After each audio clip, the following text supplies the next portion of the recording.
Students, कैसे आप सभी? आई होप काफ़ी अच्छे होंगे। मैं निशांत गोयल आप सभी का स्वागत करता हूं हमारे यूट्यूब चैनल पर।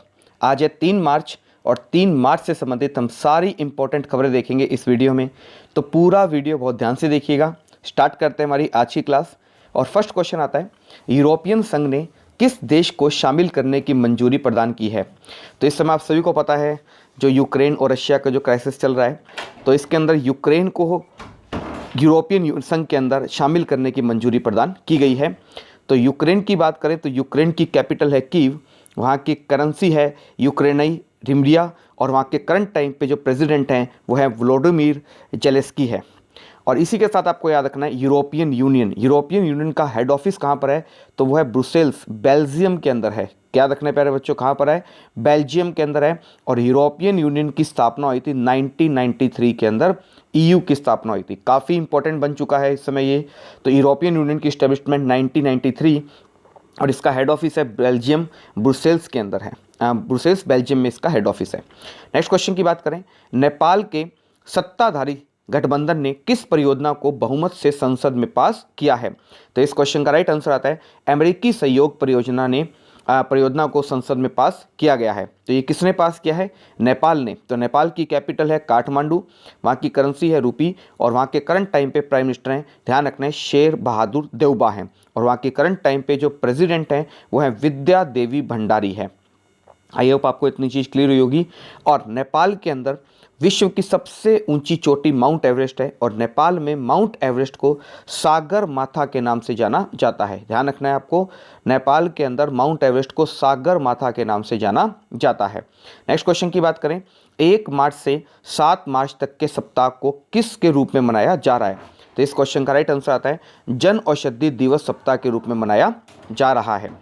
नेक्स्ट क्वेश्चन की बात करें, स्क्रीन एक्टर्स गिल्ड पुरस्कार 2022 में किसे सर्वश्रेष्ठ अभिनेता और अभिनेत्री का अवार्ड प्रदान किया गया है? तो स्क्रीन एक्टर्स गिल्ड अवार्ड के अंदर बेस्ट एक्टर का अवार्ड मिला है ली जुंग को, और बेस्ट एक्ट्रेस का अवार्ड मिला है जुंग हो को मिला है। तो प्यारे बच्चों, आपको ये याद भी हो जाएगा, ली जुंग, इसमें भी आ रहा है जुंग और इसमें भी आ रहा है जुंग।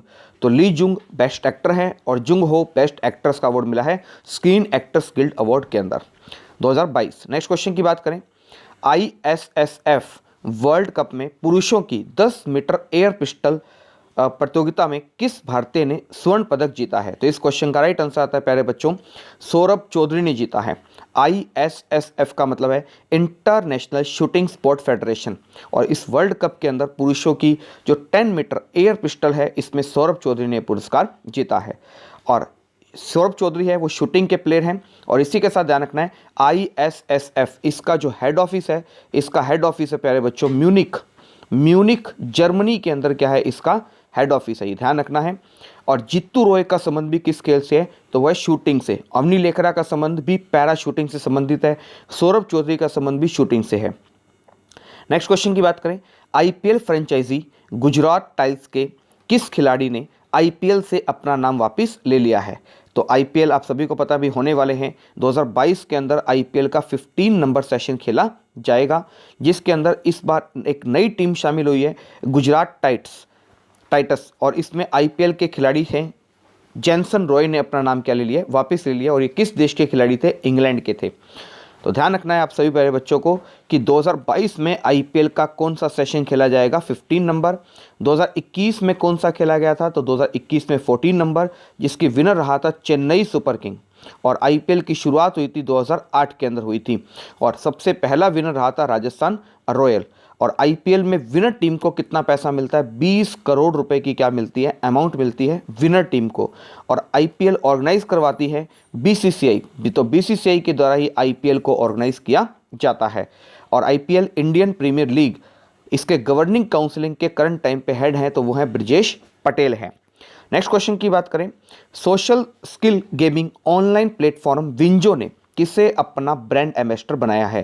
तो इस क्वेश्चन का राइट आंसर आता है कैप्टन कूल के नाम से जाने जाते हैं महेंद्र सिंह धोनी, जिन्हें क्या बनाया गया? विंजो का ब्रांड एम्बेसडर बनाया गया है। और महेंद्र सिंह धोनी का संबंध है क्रिकेट से, और स्पोर्ट्स की फील्ड का सबसे बड़ा प्राइज है राजीव गांधी खेल रत्न पुरस्कार। और महेंद्र सिंह धोनी को राजीव गांधी खेल रत्न पुरस्कार कब दिया गया? 2007 के अंदर इन्हें खेल रत्न पुरस्कार दिया गया है। इसी के साथ आपको कुछ और ब्रांड एम्बेसडर याद करने हैं करंट के। जैसे अगर मैं रिवीजन करूं, A23 गेम के ब्रांड एम्बेसडर किसे बनाया गया है, तो ये बनाया गया है शाहरुख खान को बनाया गया है। बाटा का ब्रांड एम्बेसडर किसे बनाया गया है, तो बाटा का ब्रांड एम्बेसडर बनाया गया दिशा पाटनी को बनाया गया है।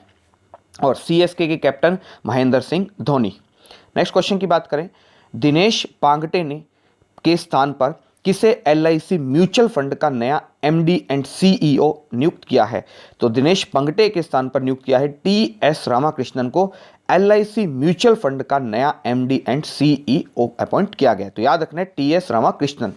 नेक्स्ट क्वेश्चन की बात करें, उज्जैन में महाशिवरात्रि पर शिप्रा नदी के तट पर श्रद्धालुओं द्वारा कितने दीप जलाकर नया विश्व रिकॉर्ड बनाया है, तो अभी ऐसा आप सभी को पता है 1 मार्च को हमारे भारत देश में बहुत धूमधाम से शिवरात्रि पर्व बनाया गया है। तो इस महाशिवरात्रि पर उज्जैन में जो महाकालेश्वर मंदिर है वहाँ पर शिप्रा नदी के तट पर श्रद्धालुओं ने 21 लाख दिए जगाकर क्या बनाया है, वर्ल्ड रिकॉर्ड बनाया है।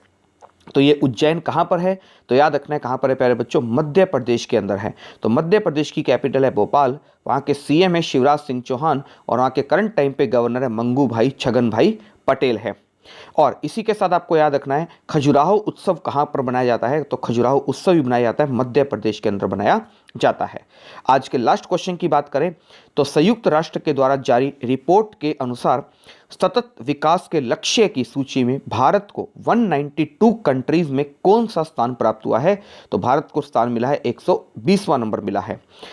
टोटल कितने देश हैं, 192, और भारत को इसमें जो नंबर मिले हैं वो 100 में से 66 नंबर मिले हैं।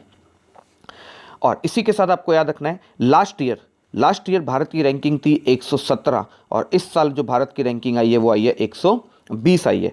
भारत में जो गुणवत्तापूर्ण शिक्षा और भूमि पर जीवन के मामले में अच्छा प्रदर्शन नहीं किया है और इसमें फर्स्ट नंबर पर जो देश आया है तो वो ध्यान रखना है, फर्स्ट नंबर पर देश है प्यारे बच्चों फिनलैंड।